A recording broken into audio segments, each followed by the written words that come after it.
சில நேரங்கள்ல நாங்க லைஃப்ல தளர்ந்து போவோம்.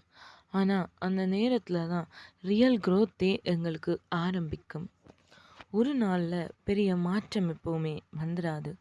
ஆனா, தினமும் ஒரு வீதம் நாங்க இம்ப்ரூவ் பண்ணுனா, ஒரு வருஷத்துல எங்களுடைய வாழ்க்கை 37 மடங்கு பெட்டரா மாறிடும். எப்பவுமே நாங்க எங்களுடைய லைஃப்ப மத்தவங்களோட கம்பேர் பண்ணவே கூடாது. இந்த இன்ஸ்டா, யூடியூப், ஃப்ரெண்ட்ஸ் பத்தி கம்பேரே பண்ணாதீங்க. நேற்றைக்கு இருந்த நானும், இன்றைக்கு இருக்கிற நானும் தான் காம்படிஷனே. ஃபெயிலியர் தான் எங்களுடைய ஃபீட்பேக்கே.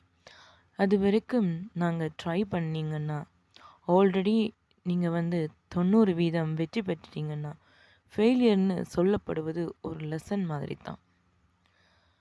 எனர்ஜி தான் இந்த என்விரான்மெண்ட்டே.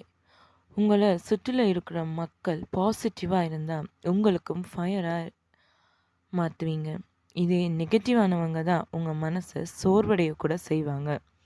ஸோ எனர்ஜிய எப்பவுமே பாதுகாத்து கொள்ளுங்க. அது மட்டும் இல்லாம எப்பவுமே விசுவலைஸ் பண்ணுங்க உங்களுடைய சக்ஸஸ. உங்களுடைய கண்களை மூடி, நீங்க வேணும்னு நினைக்கிற ஃப்யூச்சர ஆல்ரெடி உங்களுடையது மாரி இமேஜின் பண்ணுங்க. அதுவே உங்கள முன்னே தூக்கிக் கொண்டு செல்லும். ஒரு லைன நினைச்சு கொள்ளுங்க. நான் முடியும்னு சொன்னா, அந்த செகண்ட்லயே பாதி விக்டரி நம்ம சைட்ல இருக்க முடியுன்றது. நீங்க விரும்பினா தான் எல்லாத்தையுமே மாத்தலாம். ஸோ